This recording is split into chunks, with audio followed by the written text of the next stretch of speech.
Vamos iniciar o nosso trabalho de hoje, o Livro dos Médiuns.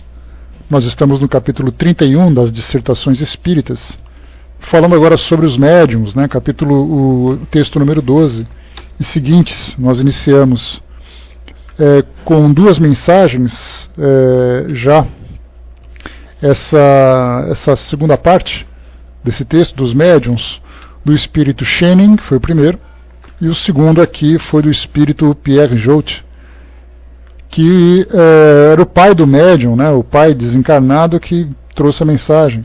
Agora a gente vai para a mensagem número 12, nós estamos estudando esses textos que foram enviados a Kardec para os seus colaboradores, e aqui nós fazemos uma reflexão sobre o espiritismo inicialmente, que nós já vimos, sobre os médiuns agora, e depois sobre as reuniões espíritas. Então vamos em frente. Esse texto número 12, ele é de um texto de Joana d'Arc, enviado à sociedade, e ela diz o seguinte para nós: Deus me encarregou de sua missão, que devo cumprir junto aos crentes favorecidos pelo mediunato. Mediunato, lembrando aqui Herculano Pires, é o termo criado pelos espíritos e quer dizer missão mediúnica. Então, eu posso ser médium, mas não necessariamente exercer o mediunato. Então nós temos Raul Teixeira, Chico Xavier, Divaldo Franco, Ivone do Amaral Pereira, todos eles que eram médiums e trabalhavam ativamente dentro da sua missão mediúnica ou no seu mediunato. E continua: quanto mais graças eles recebem do alto, mais perigos enfrentam, e esses perigos são tanto maiores quanto provêm dos próprios favores que Deus lhes concede. As faculdades de que gozam os médiuns lhe trazem elogios dos homens, os cumprimentos e as adulações. Eis o seu tropeço. Esses mesmos médiuns que deviam sempre se lembrar de sua incapacidade anterior, a esquecem. Fazem ainda mais. Aquilo que só devem a Deus, atribuem ao seu próprio mérito. O que acontece com isso? Os espíritos bons os abandonam, e eles se tornam joguete dos maus, não dispondo de bússola para se guiarem. Quanto mais se tornam capazes, mais são levados a se atribuírem um mérito que não lhes pertence, até que Deus os castigue, retirando-lhes uma faculdade que já então só lhes poderia ser fatal. Nunca seria demais vos lembrar de pedir assistência ao vosso anjo da guarda, para que ele vos ajude a estar sempre vigilante contra o mais cruel inimigo, que é o orgulho. Lembrai-vos bem, vós que tendes a felicidade de ser intérprete dos espíritos, e os homens que, sem o amparo do nosso Divino Mestre, seríeis punidos ainda mais severamente, porque fostes mais favorecidos. Espero que esta comunicação produza os seus frutos e desejo que ela possa ajudar os médiuns a se manterem vigilantes contra o escolho em que poderiam quebrar-se. Esse escolho, como já vos disse, é o orgulho. Joana d'Arc, a preocupação que ela tinha, e ainda tem, junto aos médiuns, diz respeito à forma como eles se conduzem dentro desse trabalho, dentro do mediunato. Principalmente lembrando que, como nós normalmente temos uma dificuldade de compreender a influência que o mundo espiritual exerce sobre nós e a atividade que os médiuns realizam nesse intercâmbio entre essas duas dimensões, acaba, e até mesmo a própria crença em Deus, porque a gente lembra sempre que, quando se fala sobre fé, nós normalmente pensamos que a minha fé significa acreditar em Deus. Mas eu não preciso necessariamente atribuir a Ele todas as realizações que acontecem em minha vida, tudo aquilo que eu possuo. Eu acredito em Deus, mas a vida, ela me pertence. Eu confio em Deus, eu acredito em Deus, mas tudo aquilo que eu realizo parte do meu próprio potencial. Não há dúvida de que isso é uma verdade, principalmente porque nós devemos lembrar que tudo aquilo que eu realizo vem da minha capacidade. E essa capacidade nada mais é do que fruto da evolução daquilo que Deus me concedeu. Então tudo parte de Deus. Não simplesmente por uma questão religiosa, porque todas as vezes que nós falarmos de Deus, falarmos de Jesus, nós não estamos falando numa questão dogmática. Kardec mesmo teve uma grande preocupação de conversar, de estudar sobre a existência de Deus. Como é que nós podemos acreditar em Deus, a não ser simplesmente de alguém disser assim, olha, Deus existe, você tem que acreditar. Ele desenvolveu um estudo sobre isso, lá no livro A Gênese, tem um capítulo inteiro que fala sobre isso, e Kardec desenvolve um raciocínio, colocando para nós o seguinte, que você não precisa acreditar em Deus, como sendo uma figura imposta por uma doutrina religiosa, mas pense numa inteligência superior que é criadora de tudo. Já que o nada não cria nada, tudo aquilo que é uma criação parte de um Criador. Então nós podemos não compreender essa ideia de Deus, como é Deus, quem é Deus, onde vive Deus, do que Deus é exatamente capaz. Cada religião traz a sua interpretação e, consequentemente, a nossa mente fica ali repleta de fantasias, de imagens fictícias para tentar interpretar essa grandeza de Deus. Então, pensemos nessa inteligência primeira, como os próprios Espíritos trazem para nós, lá no Livro dos Espíritos, na primeira pergunta. Então, o que é Deus? De que forma que nós podemos compreendê-lo? Então, pensemos apenas assim, numa inteligência que é capaz de criar tudo. Mas, esse criar tudo, nós pensamos assim, quer dizer então que Deus é responsável por cada evento, por cada criação que existe no universo? Indiretamente, sim. E por que indiretamente? Deus não foi, por exemplo, como acontece naquela alegoria da Gênese bíblica, em que Deus criou o homem à sua imagem e semelhança, Deus moldou o barro, Deus deu o sopro divino, e aí então Adão ficou vivo. Na verdade, Deus cria leis completamente programadas pela sua inteligência, para que essas leis rejam todos os eventos que vão se suceder na natureza, desde a criação do universo, a criação dos mundos, a criação dos indivíduos e, consequentemente, tudo aquilo que repercute sobre os indivíduos. Porque o livre-arbítrio, por exemplo, é uma concessão que nós, como criaturas, possuímos ou recebemos. A partir dessa concessão, nós temos a liberdade de criar escolhas. Mas essa liberdade, da mesma forma que nos foi concedida, também foi submetida a uma lei. A lei de causa e efeito, que vai reger essas mesmas leis. Então, eu tomei uma decisão de estudar, prestar um concurso e passar. Eu vou dar graças a Deus. Quer dizer que Deus estava soprando na minha orelha as respostas da prova? Não. Ele me proveu com a inteligência. A partir dessa inteligência eu tive capacidade de me preparar, prestar esse concurso e continuar. E depois ser aprovado. Nós tivemos ontem, domingo, finais de campeonatos aqui no Brasil, campeonatos estaduais. Aliás, parabéns a todos os campeões. E era interessante que as câmeras mostravam na entrada, ou na saída dos túneis que iam para o campo, os jogadores abraçados fazendo uma oração, pedindo que Deus os abençoasse e que permitisse que eles ganhassem. De um lado, alguns pediam, do outro, os outros pediam. E a pergunta é, para quem Deus vai torcer? A quem Deus vai favorecer? Ao time de camisa de tal cor ou da outra cor? Na verdade, nós temos capacidades, nós temos o preparo, tudo aquilo que nós observamos numa equipe que se coloca na condição de ser campeã num torneio como esse. Por isso, então, nós vemos que essa ideia de que Deus faz uma intervenção direta na nossa vida, quando eu falo assim, Deus me ajuda a arrumar um emprego, aí eu consigo arrumar um emprego e todo mundo diz assim, tá vendo, Deus me ajudou. Ele conseguiu uma vaga para mim. Quer dizer que Deus demitiu alguém para que você fosse empregado? Então essa intervenção direta que nós pensamos, ela não funciona dessa forma tão mágica, tão miraculosa. Existem leis, existem regras que vão permitindo que os eventos aconteçam e a partir desses eventos eles possam nos afetar de uma forma positiva ou nos afetar de uma forma negativa, de acordo com o nosso envolvimento com cada um desse evento. de acordo com o nosso preparo, de acordo até mesmo do nosso merecimento.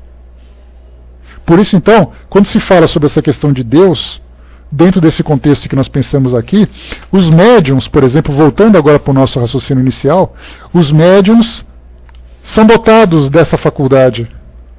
E aí eles pensam assim, essa faculdade, não foi, Deus me deu, mas eu posso então agir da forma como eu quiser, porque ela me pertence. E aí então, pelo fato dele ter uma visão de Deus um pouco alegórica, um pouco distante, ele acaba acreditando que tudo pertence a ele e que ele pode fazer aquilo que bem entender. De fato ele pode, ele tem livre-arbítrio para isso. Só que a partir do momento em que ele infringe uma das regras morais que regem o nosso mundo, acabam então vindo as consequências. O Brás perguntou, né, a espiritualidade é co-criador. Tudo isso, né, porque a criação é divina. Os co-criadores, como o Brás lembrou, são aqueles que dão continuidade nessa criação. Então, quando se fala em mediunidade, é a mesma coisa. Os médiuns também são co-criadores, porque eles permitem a evolução tanto dos espíritos no mundo espiritual, como dos espíritos no mundo físico, através dessa comunicação, através desse auxílio. Mas então, como Joana de Ângeles lembra, e aliás essa é uma situação interessante, que o médium Peixotinho, que foi bastante conhecido aqui no Brasil, médium de efeito físico de grande potência, ele então num documentário, que vocês podem achar no YouTube inclusive, vale a pena vocês assistirem, médium Peixotinho, vai falar sobre a biografia dele, é um documentário recente, com entrevistas dos filhos, de amigos, de conhecidos e tudo mais. E mostrava que ele tinha como a esposa dele, era ali a sua anjo da guarda encarnada. E era uma anjo da guarda muito rígida, da mesma forma que Emmanuel era para Chico. Quando Chico começava a se envaidecer, Emmanuel intervinha e falava, não esquece que um verme produz mais do que você, porque ele trabalha na natureza sem esperar nada. E aí então Chico voltava para sua posição de humildade, simplicidade, exatamente porque havia necessidade de não permitir que o ego aflorasse para o trabalho que ele tinha que realizar. E no caso do Peixotinho era a mesma coisa. Era a esposa dele que estava por perto, sempre pegando no pé. Quando alguém via com algum elogio, ela dizia, para de fazer isso que você vai atrapalhar o trabalho dele. Ou quando ele começava a fazer uma gracinha, ela parava e falava, você está fazendo gracinha por quê? Quem que você pensa que você é? Então havia esses vigilantes, digamos assim, exatamente para que o médium não perdesse a sua referência. A referência de fazer um trabalho importante, não apenas um trabalho pessoal, em que ele poderia se desenvolver através do trabalho da humildade, da caridade, da assistência que ele poderia oferecer, mas principalmente em nome do próprio Espiritismo, já que esses médiuns, quando começam a se destacar, e nós lembramos sempre que a nossa humanidade, ela precisa de referência. Então, por exemplo, nós falamos de uma religião. Você não basta apenas você se satisfazer com aquilo que a religião passa em termos de filosofia. Nós temos a necessidade de olhar para alguém e eleger alguém para que seja seu representante. E aí então nós colocamos um título de sacerdote, um título de médium, não importa qual seja. Por isso então, sempre há essa necessidade. Então nós buscamos essa referência e o nosso orgulho gosta de nos colocar como referência. E aí então nós temos uma combinação bastante trágica, bastante perigosa. Esses freios do ego que a Regina colocou, é exatamente aquilo que esses espíritos acabam fazendo. Mas a partir do momento, como o Joana d'Arc lembra aqui, a partir do momento em que o médium insiste nessa condição de autossuficiência, esses espíritos então se afastam, não que eles não tenham capacidade de realizar o trabalho a que se proporam a fazer com esse médium, mas é exatamente para que o médium possa perceber de que ele não é o responsável por isso, mas ele é o intermediário dessa tarefa. E aí então esses espíritos se afastam, procuram outro médium, como o Chico lembrava, né?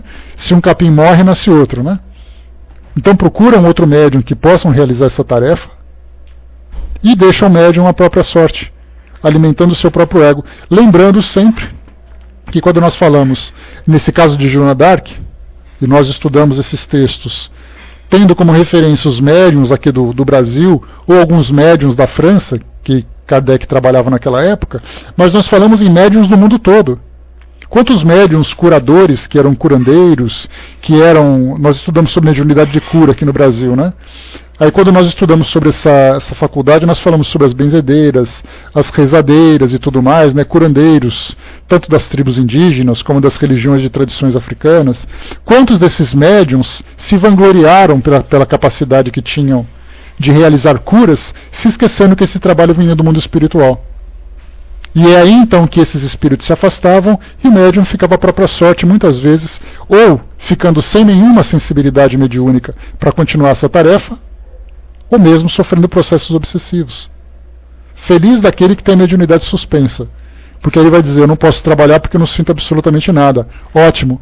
Tem muitos que continuam sentindo de uma forma muito ostensiva e sofrem os assédios do mundo espiritual, que nós podemos chamar de mundo espiritual inferior, pelos valores que esses espíritos possuem. Então, Joana d'Arc, nesse texto, ela nos chama atenção exatamente para essa preocupação que os médiuns devem ter de não se tornarem estrelas. Porque, como eu falei para vocês, o nosso mundo pede isso. Nós queremos ter os nossos ídolos. É assim no mundo da arte, é assim no mundo do esporte, é assim no mundo da ciência, da literatura, de qualquer lugar. Nós precisamos dessas referências, desses ídolos. E ai do médium que se transformar em ídolo e aceitar esse título.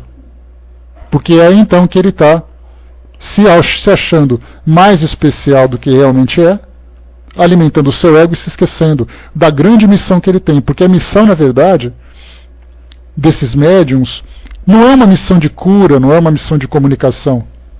A missão que eles têm, na verdade, que normalmente a gente não percebe, é exatamente a preciosidade ou a perfeição das leis de Deus, permitindo esse intercâmbio. Então, na verdade, o trabalho do médium é para enaltecer exatamente o Criador, e não enaltecer a si próprio, que é exatamente o que acontece.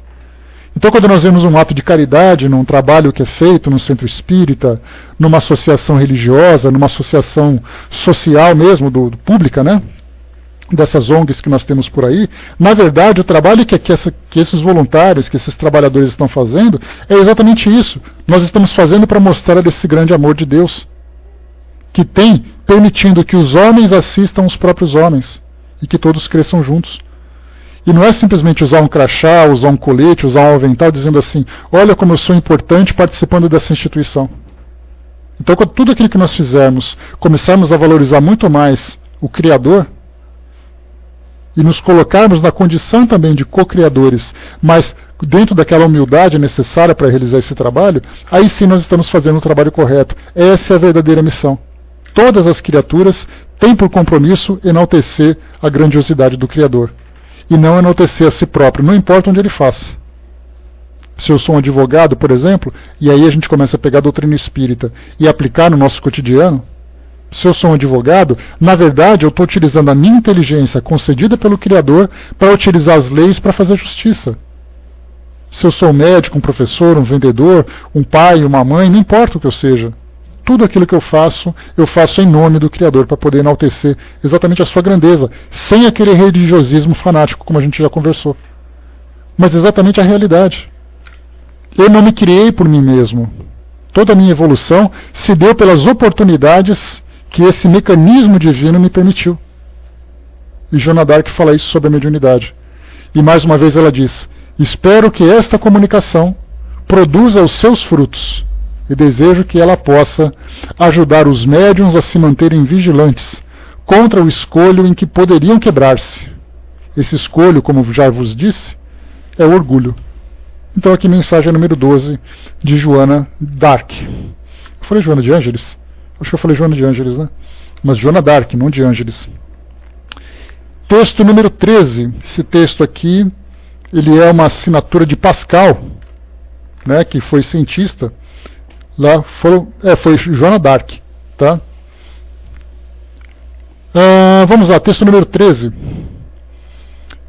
Quando quiserdes receber as comunicações dos espíritos bons, preparai-vos para essa graça através da concentração, das intenções puras e do desejo de praticar o bem em favor do progresso geral. Lembrai-vos de que o egoísmo sempre retarda a evolução. Lembrai-vos de que se Deus permite a alguns de vós receber o sopro de seus filhos, que por sua conduta souberam merecer a ventura de compreender a sua infinita bondade, é que deseja, atendendo às nossas solicitações e tendo em conta as vossas boas intenções, conceder-vos o meio de avançar nesse caminho. Assim, pois, médiuns, aproveitai essa faculdade que Deus vos concedeu. Tende fé na mansuetude de nosso Mestre. Ponde a caridade sempre em ação. Não deixeis jamais de praticar essa virtude sublime, bem como a tolerância. Que vossas ações estejam sempre em harmonia com a vossa consciência. É esse o meio certo de centuplicar vossa felicidade nessa vida passageira e de vos preparar uma existência 1000 vezes mais suave. Que o médium que não se sinta com forças de preservar no ensino espírita se abstenha, pois não tornando proveitosa a luz que o esclareceu, será mais culpado e terá de expiar a sua cegueira. Pascal. Alguns pontos importantes aqui. Primeiro, Pascal fala da mesma ideia de Joana de Ângeles, não enaltecendo o orgulho, mas enaltecendo aqui o egoísmo, falando exatamente que esse também é um grande problema. O médium que se encontra naquela condição de autossuficiência vai acabar se frustrando a partir do momento em que ele deixar de ser provido naquilo que ele acha que lhe pertence. Um outro ponto aqui que Pascal destaca para nós. O médium que não se sinta com forças de preservar o ensino espírita se abstenha. Aqui, na verdade, Pascal ele fala aos espíritas, aos médiuns que tinham proximidade com o espiritismo. Mas a gente lembra que o espiritismo não é a única escola mediúnica que existe no mundo. Porque, do contrário, nós teríamos um grande problema porque o espiritismo é muito pouco conhecido. Mas nós temos escolas espiritualistas que, embora não tragam conhecimento técnico da forma de praticar a mediunidade, têm uma escola moral muito forte. E aqueles médiuns, embora façam, Emmanuel faz essa diferença entre aquilo que é mediunidade e aquilo que é mediunismo. Ele chama de mediunismo aquela mediunidade primitiva, sem estudos, sem técnica correta. E o mediunismo aquilo que é feito de uma forma instintiva. Então, muitas vezes, conversando com médiuns, eu tive a oportunidade de conversar há pouco tempo com uma médium da Umbanda, que é inclusive a diretora, né, a dona do Centro Espírita, vamos dizer assim, já que o trabalho se realizava na casa dela. Conversando com ela, uma médium de grande potência, que tem um mediunato de 30 anos, já de carreira mediúnica, né? E conversando com ela, eu percebia que muitas vezes ela falava numa visão que contraria a prática mediúnica no Centro Espírita. A gente pensa assim, bom, aqueles rituais, aquelas práticas, aquela forma, aqueles espíritos, isso nós não temos nas atividades espíritas. Mas nem por isso ela deixa de cumprir o trabalho que é, vamos dizer, prescrito no Evangelho, que é exatamente o trabalho do amor, da caridade, da assistência. Então aqui quando Pascal fala sobre isso, a gente fala exatamente sobre aqueles médiums que utilizam a mediunidade de uma forma inconsequente, sem nenhum tipo de valor. E a recomendação é exatamente essa, que se aproximem do Espiritismo, para que possam aprender, não que o Espiritismo é ali a chave do universo, mas que é, sem dúvida nenhuma, uma escola significativa para essa prática, e se ele não tiver condições, forças, principalmente força moral, para resistir a todos os assédios e as tentações, digamos assim, que a mediunidade possa oferecer a ele, que é esse que ele se abstém, então. Se você não tem condições de fazer a coisa da forma certa, é melhor não fazer. Colocando como ele colocou aqui, né? Não deixei jamais de praticar essa virtude sublime, bem como a tolerância. Então, caridade e tolerância. Se o médium se envaidece, se acha especial, lucra com isso, certamente ele está se aproximando cada vez mais da beira daquele abismo onde ele vai se lançar. Um abismo de dores morais muito grandes e que muitas vezes vai demorar para poder subir. Por isso, então, essa é a recomendação que ele coloca. Se você não tem condições, primeiro porque a gente tem que compreender que a mediunidade ela tem essa missão moral, principalmente. Porque, de modo geral, a gente vê médiuns pelo mundo todo publicando livros, criando religiões, criando seguidores, seitas, médiums que fazem trabalhos individuais, independentes, vamos dizer assim, mas que infelizmente acabam sempre, se de um lado fazem a coisa relativamente certa pelo trabalho que acabam praticando, por outro lado, acabam sofrendo pela forma como esse trabalho acaba sendo realizado. Porque o resultado é correto, mas a forma acaba sendo equivocada. Então, na verdade, ele acaba sofrendo por isso. A mesma coisa, Leila, médiuns que cobram. Muitas vezes a gente fala, essa troca, porque quando se fala na mediunidade no sentido caritativo, você fala de uma doação incondicional. O médium compreende que ele é dotado de uma responsabilidade, de uma faculdade, de uma habilidade, e que essa habilidade não lhe pertence, mas que ele pode oferecer isso graciosamente para aqueles que necessitam de um intercâmbio com o mundo espiritual. Seja o intercâmbio das comunicações, das curas, não importa. Se por acaso ele tem ele promove uma troca por aquilo que ele oferece, é uma forma de cobrança. Algumas vezes ele participa de uma atividade. Nós temos médiuns, por exemplo, não apenas no espiritismo, mas em várias áreas, em que esses médiuns são convidados a falarem sobre esses talentos, essas habilidades que eles possuem. E eles dizem assim, onde que vai ser? Vai ser em tal lugar. E quantas pessoas vão estar lá?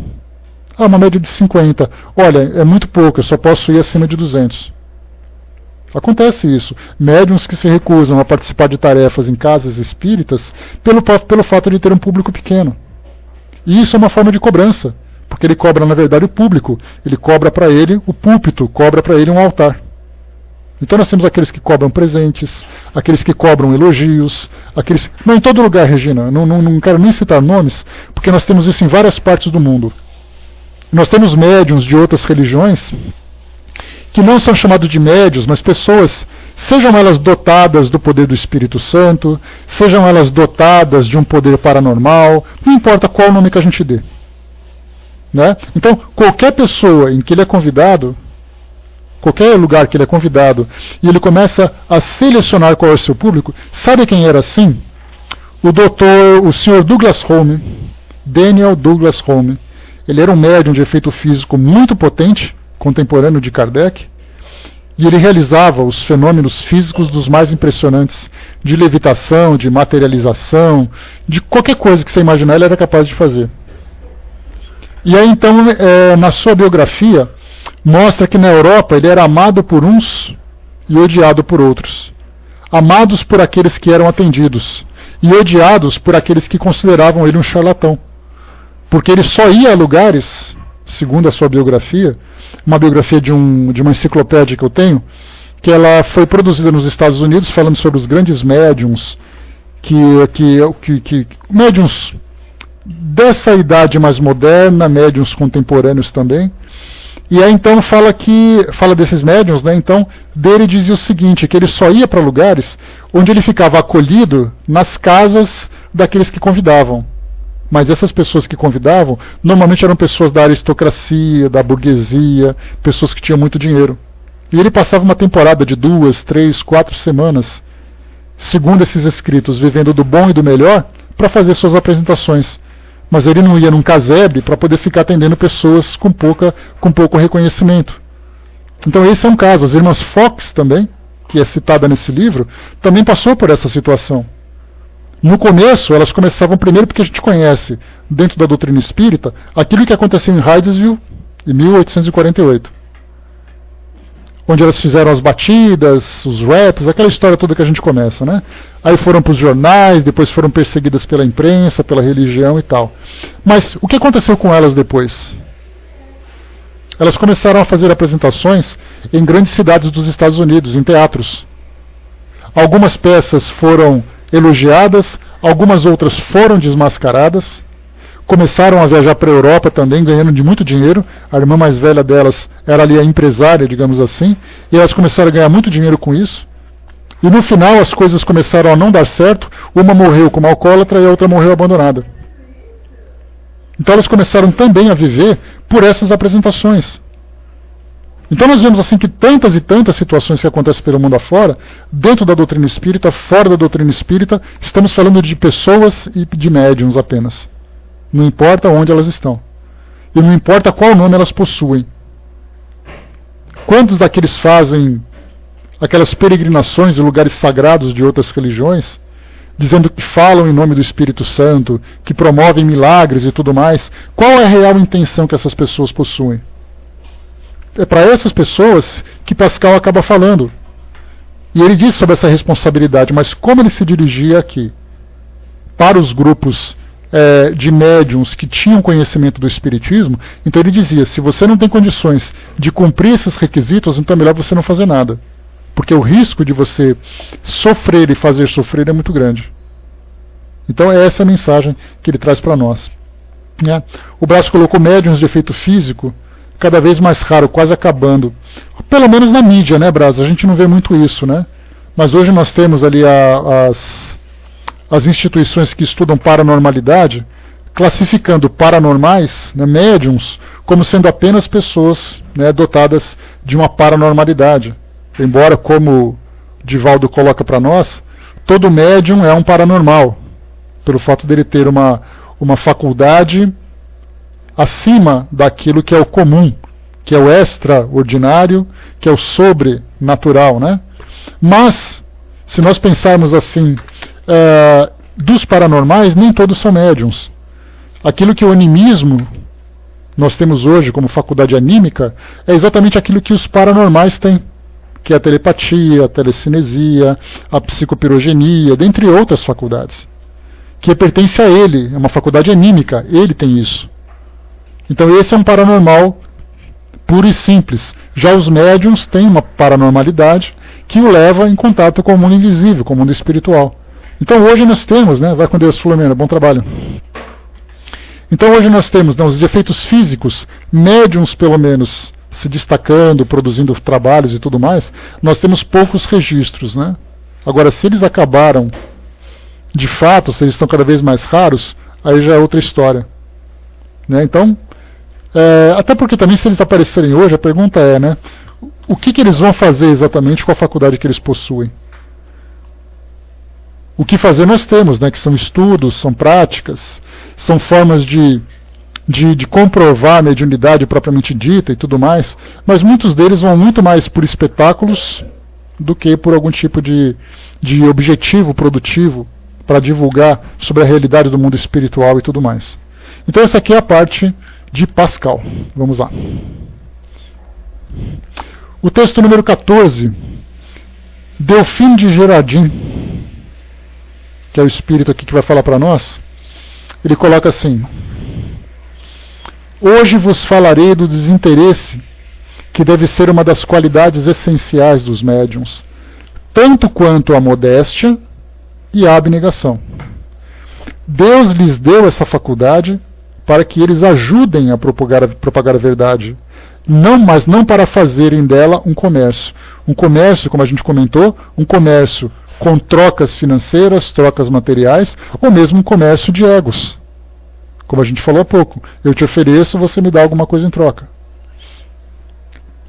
Por estes não entendo somente os que desejassem explorá-la como o fariam com uma faculdade comum. Os que se fizessem médiuns como outros se fazem dançarinos ou cantores, mas todos os que pretendessem utilizar a mediunidade com fins interesseiros de qualquer espécie. No passado, a gente lembra, né, fazendo aqui um parêntese, muitos dos médiuns se tornavam sacerdotes nos grandes reinos da Idade Média. Vai com Deus, Miriam, beijo. Os médiuns da Idade Média, da Idade Antiga, que se tornaram sacerdotes, se tornaram adivinhos, profetas, etc., etc., simplesmente trocavam aquela faculdade que possuíam em nome de uma posição importante no ambiente onde eles viviam. Então, quantas vezes os imperadores diziam: chame meus profetas? Vamos pensar como esses profetas se sentiam, sendo ali os preferidos dos imperadores, dos monarcas. Isso nada mais é do que uma troca de egos. Alguns deles, inclusive, simulavam isso tudo, faziam-se de adivinhos e tudo mais, já que era aquela bagunça, né? Os médiuns eram influenciados por espíritos inferiores, outros por espíritos mais elevados, alguns diziam a verdade, outros diziam a mentira. Então era um Deus nos acuda naquela época. Mas o que importava era: eu sou um profeta de Vossa Majestade. já era o suficiente. E isso nada mais é do que um comércio. Porque ele fazia isso para a majestade, mas não fazia isso para o serviçal. Continuando aqui, deixa eu ver aqui. Paulo de Tarso, Jesus. Escreve de novo, por favor, Leila. Ficou um pouco truncado e não entendi. Escreve de novo, por gentileza. Continuando para nós aqui então. Seria racional supor que os espíritos bons, e mais ainda os espíritos superiores, que condenam a cupidez, consentissem em participar de espetáculos e se pusessem à disposição de um empresário de manifestações espíritas como comparsas? Quer dizer, seria racional isso? Imaginar um médium sendo empresariado para poder fazer apresentações? Não é mais racional supor que os espíritos bons possam favorecer as intenções do orgulho e da ambição? Deus lhes permite comunicar-se com os homens para tirá-los do lamaçal terreno, e não para servirem de instrumentos às paixões mundanas. Não pode, pois, ver com prazer os que desviam do seu verdadeiro fim o dom que lhes concedeu. Eu vos asseguro que eles serão punidos por isso, mesmo neste mundo, pelas mais amargas decepções. Então a gente viu aqui que essa é a quarta mensagem que a gente leu hoje, a terceira mensagem que a gente leu hoje, as três com a mesma preocupação, falando sobre a mediunidade como um dom de Deus, que tem como propósito o esclarecimento da humanidade, não como instrumento de promoção pessoal.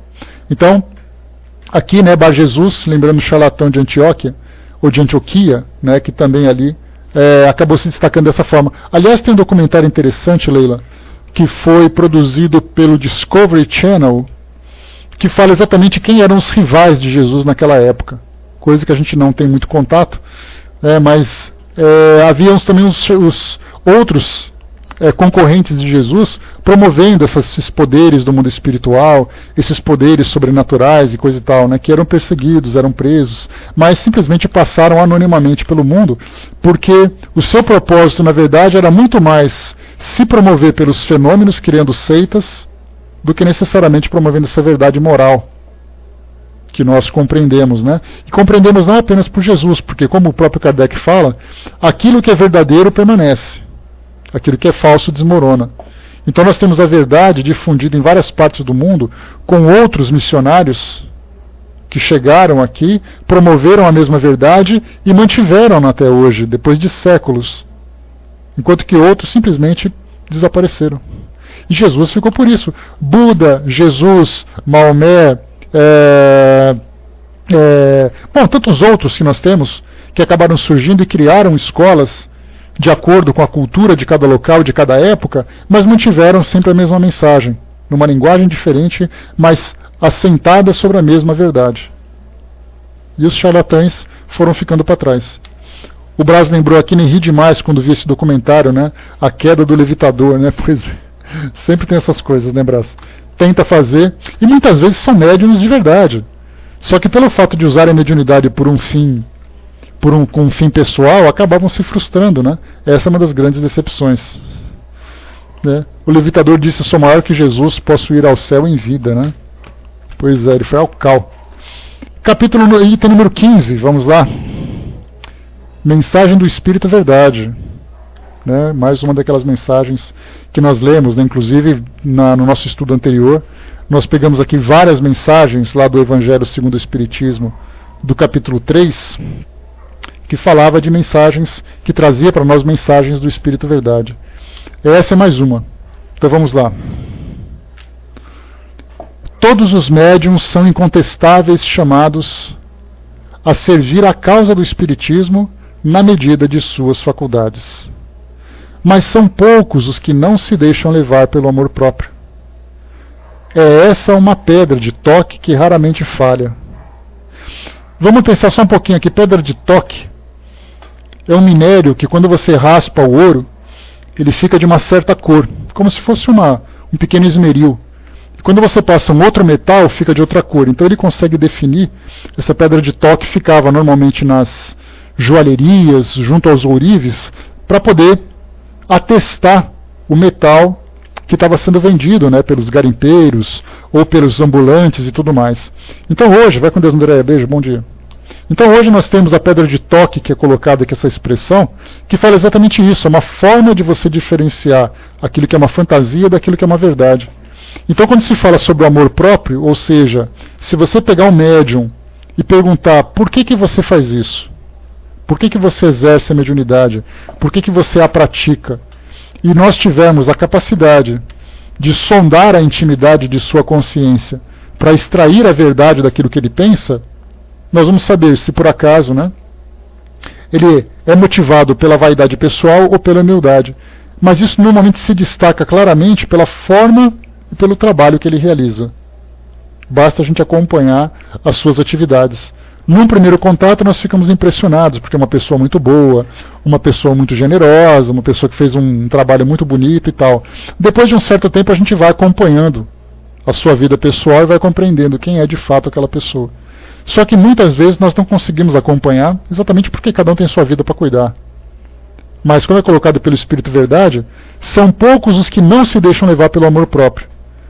É essa uma pedra de toque que raramente falha. Entre 100 médiums, apenas se encontra um, se possível que não tenha julgado, por humilde que seja a sua condição, nos primeiros tempos de sua mediunidade, destinado a obter resultados superiores e predestinado a grandes missões. Quer dizer, de 100, apenas um se destaca por esse fator positivo. E continua.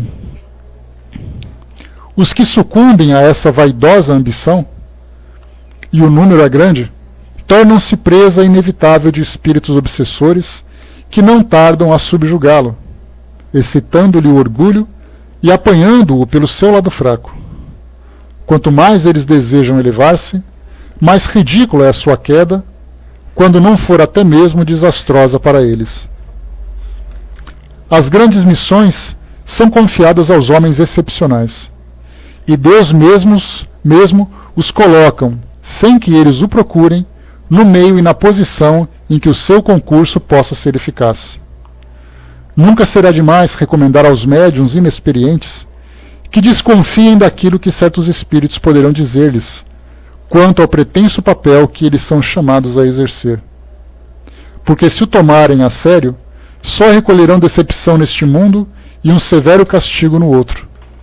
Castigo no sentido do efeito da lei de causa e efeito, né? Do resultado dessa lei. Que se convençam, portanto, os médiuns de que podem prestar grandes serviços na esfera modesta e obscura em que se acham, ajudando a converter os incrédulos ou dando consolações aos aflitos.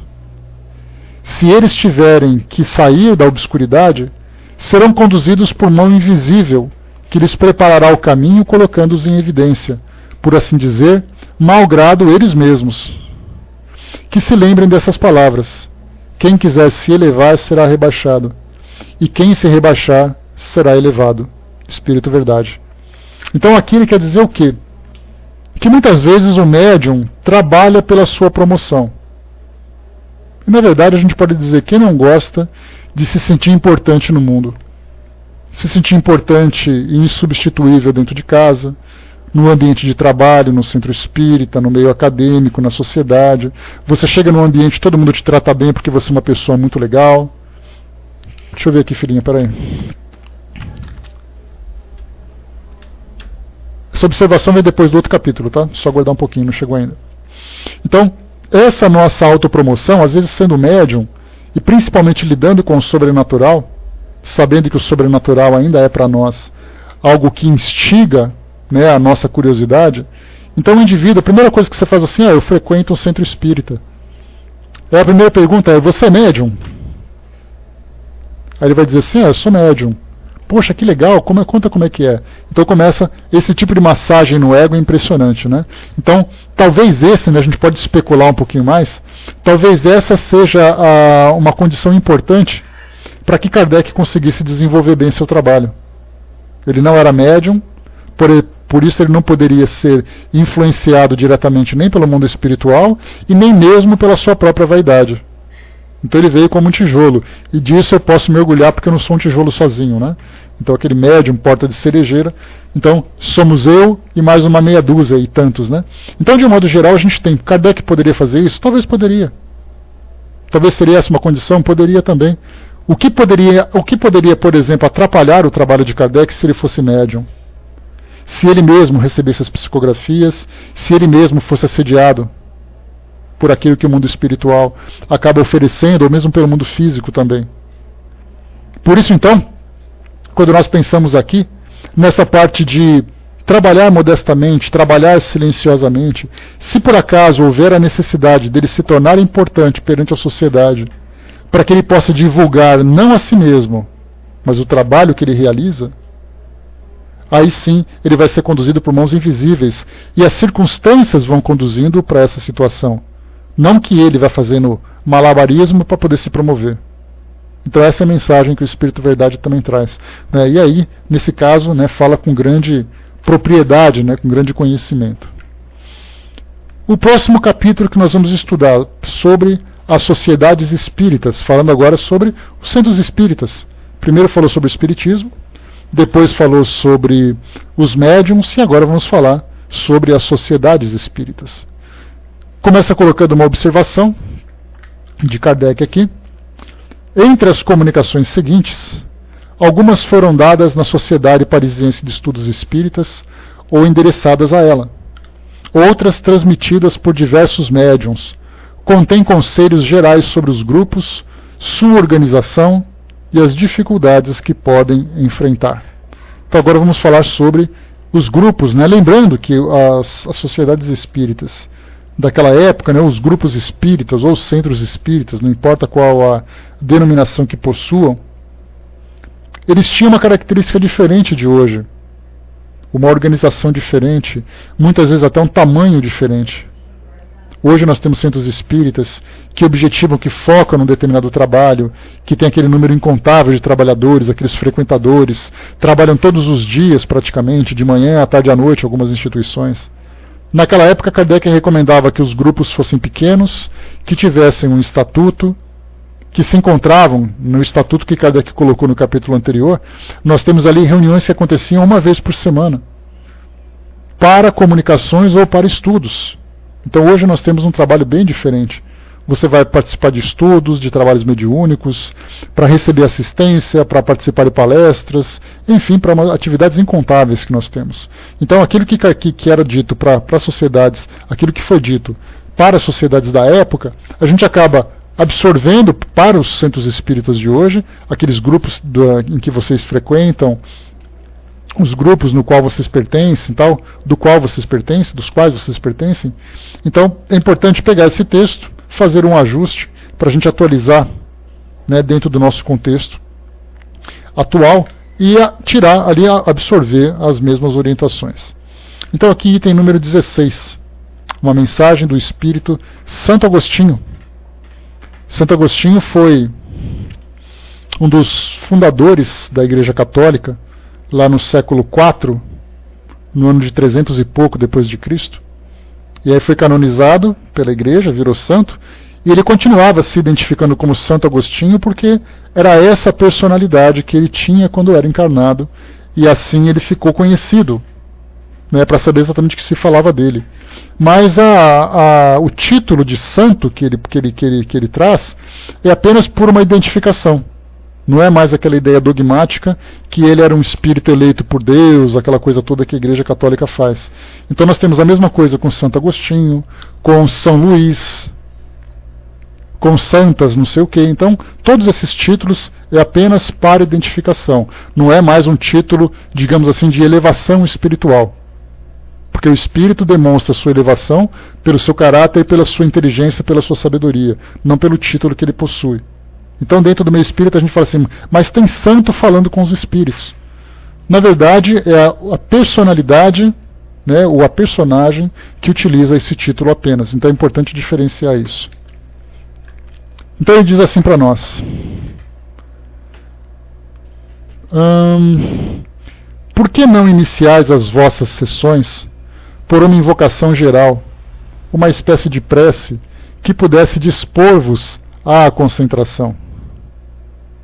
Porque é bom saberdes que sem recolhimento só tereis comunicações levianas. Os espíritos só comparecem onde são chamados com fervor e sinceridade. Eis o que ainda não se compreendeu devidamente. Compete a vós, portanto, dar o exemplo. A vós que, se o quiserdes, poderei tomar-vos uma das colunas do novo edifício. Tornar-vos uma das colunas do novo edifício. Observamos os vossos trabalhos com satisfação e vos ajudamos, mas com a condição de também nos ajudardes, mostrando-vos a altura da missão que fostes chamados a cumprir.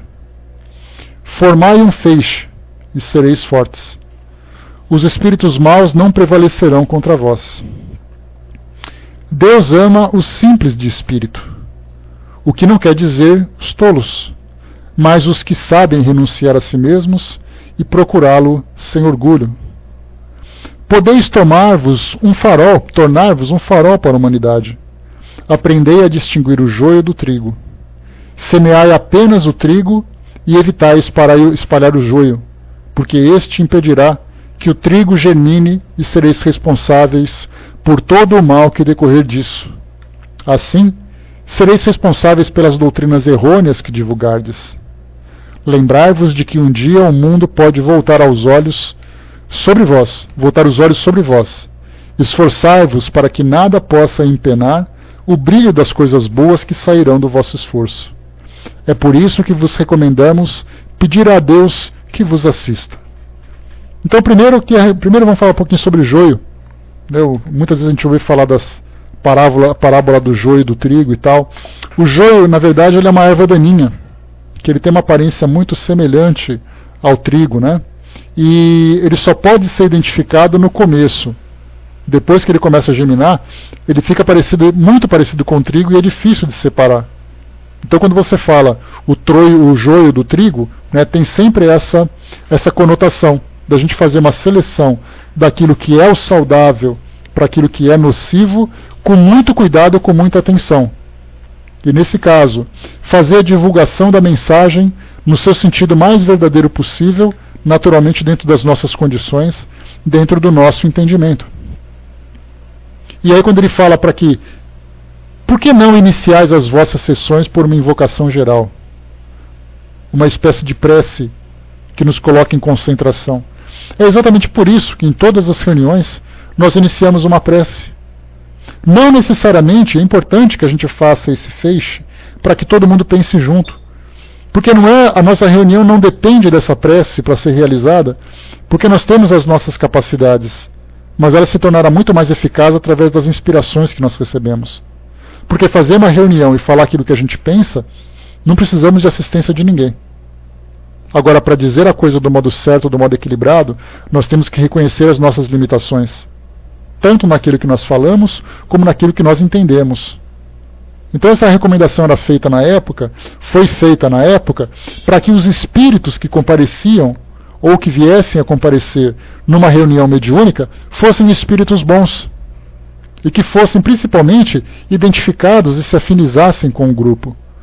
Daí o propósito dessas preces, muito mais como um instrumento de concentração, do que necessariamente como uma evocação sobrenatural necessária para a realização do trabalho.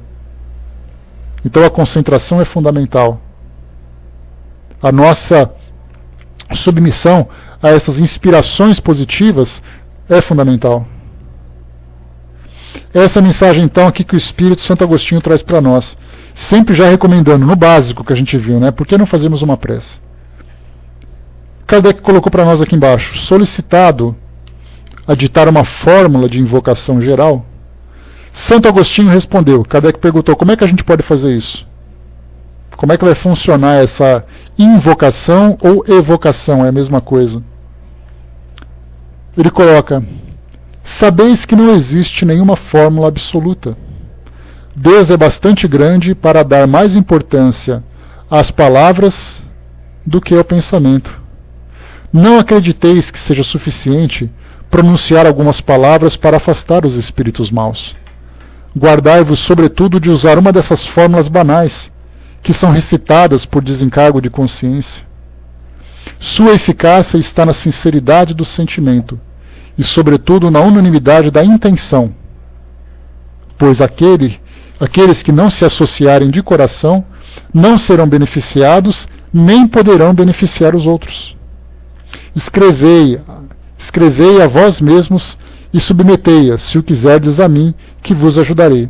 Ou seja, quando se fala dessas fórmulas, são as preces decoradas, são rituais que algumas vezes são praticados no início de um trabalho.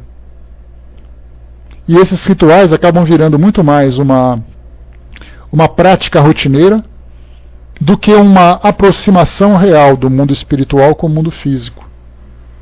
Então a gente sempre diz assim, vamos ler essa mensagem no início. Aí lê aquela mensagem bonita, linda, que algumas outras pessoas escreveram e que muitas vezes nem sequer entendemos o que está escrito ali. Temos uma grande dificuldade. Por exemplo, a gente sempre acha que é muito mais profunda e muito mais sincera uma prece feita na segunda pessoa do plural ou segunda pessoa do singular. Quando a gente fala uma prece com uma redação como essa, que foge ao nosso entendimento, ou foge do nosso domínio, significa que nós estamos muito mais decorando do que fazendo uma expressão clara e direta. Então ele coloca para nós que Deus dá muito mais atenção na sinceridade do que nas palavras. Porque uma pessoa que tem a facilidade da poesia, uma pessoa que tem a facilidade da linguagem, uma linguagem articulada, culta, ele vai fazer aquela prece poética, maravilhosa, as pessoas vão ser levadas às lágrimas. E a pergunta é, e o coração dele acompanha as mesmas palavras? E algumas vezes nós fazemos uma prece sem conseguirmos nos expressar, com essa cultura, com essa profundidade, mas que na verdade as simples palavras que são pronunciadas acabam sendo para nós a melhor forma de expressarmos aquilo que verdadeiramente sentimos. Quantas vezes em grupos de estudos, centros espíritas, todo mundo pensa assim, vamos fazer uma prece. Você pode fazer? Ah, não, eu não sei fazer prece. Exatamente porque ficou na nossa cabeça assim, para fazer prece você tem que seguir um ritual. Você tem que saber fazer prece. Você não sabe falar, não sabe pensar? Então põe para fora aquilo que você está sentindo. Já é o suficiente. Pode ser uma prece curta, pode ser uma prece longa. Uma prece longa, se você tiver muita coisa para solicitar, muita coisa para agradecer, muita coisa para louvar. Ou pode ser uma prece simples, se você quer expressar apenas naquele momento o desejo de estar próximos a Deus. De estarmos próximos a Deus. Já é o suficiente. O Braz lembrou aqui, são tão interligadas as duas dimensões que basta pensar e falar mentalmente, é o suficiente. Então nós utilizamos aquelas preces prontas, tentamos copiar aquilo que os outros fazem. Na verdade nós podemos conversar, nós com os espíritos, com a maior naturalidade, como se estivesse pegando o telefone e falando com uma pessoa muito querida. Exato, Regina. Oi Jesus, eu sou o Zé. Lembram dessa mensagem, né? Isso basta. O Zé colocou também ali, né? Esse é outro Zé agora. Joana de Ângeles diz, né? Quem reza, fala. Quem ora, medita. Importantíssimo isso para nós. Então muitas vezes a gente fica constrangido. Ah, mas é porque eu não sei falar coisa bonita. Não precisa. Basta apenas que nós falemos com o coração aquilo que vem com toda a sinceridade. Continua para nós aqui então. Kardec faz uma observação. A fórmula seguinte de invocação geral foi regida com o concurso do espírito que a completou em vários pontos. Então Kardec colocou aqui, aliás, a gente lembra sempre que a gente tem que entender essa linha de desenvolvimento que o espiritismo acompanhou. Ele diz assim que a gente lembra que historicamente, naquela época em que o espiritismo começou a ser divulgado, muitas pessoas se interessavam e começavam então a participar de grupos espíritas que eram formados em residências, em clubes e tal, assim como foi a sociedade parisiense. E aí algumas pessoas começaram a receber convites, ou mesmo solicitavam permissão para participar, porque elas queriam compreender essa novidade que era o espiritismo. Só que essas pessoas, a gente lembra sempre, elas já frequentavam outras religiões. Então eu ia à missa de domingo, e depois numa quinta-feira, numa quarta-feira, numa sexta-feira, eu não comecei pela sexta-feira, para imaginar que toda reunião espírita forte é de sexta-feira, né? Na verdade ela pode ser de segunda-feira ao meio-dia, não tem problema. Não precisa ser sexta-feira à meia-noite, não. Então, nessas reuniões as pessoas começaram a frequentar. Só que, quando elas voltavam a frequentar as missas, ou os cultos, elas começavam a ser apontadas pelas pessoas. Começavam a sofrer bullying. Porque elas chegavam, você viu onde fulano estava semana passada? Estava lá conversando com os espíritos do mal, naquele grupo de espíritas, etc. E começavam a sofrer constrangimentos. E aí elas paravam de frequentar. Porque ou não queriam mais frequentar, porque acharam na doutrina espírita uma forma de fortalecer a sua crença, a sua fé, ou pararam de frequentar por essas perseguições. Foi aí então que Kardec, nessas instruções, publicou na Revista Espírita, fazer o Evangelho no lar. Seria um culto particular, seria uma reunião particular em casa e não necessariamente na igreja. Foi assim que surgiu o Evangelho no lar. Como você não podia participar da missa, você poderia fazer o seu culto em casa. E Kardec colocava como referência o Pai Nosso. E esse Pai Nosso, que é essa prece que todos nós conhecemos, ele começava então a destrinchar cada uma dessas partes para que ela se tornasse uma referência para esses grupos. Aí para nós hoje o Evangelho se torna uma prática, né, no meio espírita, uma prática comum, mas que na verdade na época Kardec utilizou como sendo uma saída para acolher esse grupo dos exilados da igreja, aqueles que eram expulsos da igreja. Muito bem, a partir dessas reuniões, que agora não me lembro porque eu contei essa história, deixa eu lembrar aqui, deixa eu voltar um pouquinho o fio da meada. Comecei a falar para vocês, tá? Ah, sim. Então, esse grupo que começou a realizar essas reuniões particulares, seja por opção, ou seja por falta de opção, por terem sido expulsos dos grupos ou perseguidos nos grupos, eles chegavam então nos grupos e falavam assim, mas o que a gente vai fazer para poder rezar? Porque é essa expressão que eu utilizava. Então rezar, fazer uma prece, orar, tanto faz, é a mesma coisa, né? Nós optamos pela oração, ou pela prece, não pela reza, né? Mas é tudo a mesma coisa. Como os espíritos dizem, né?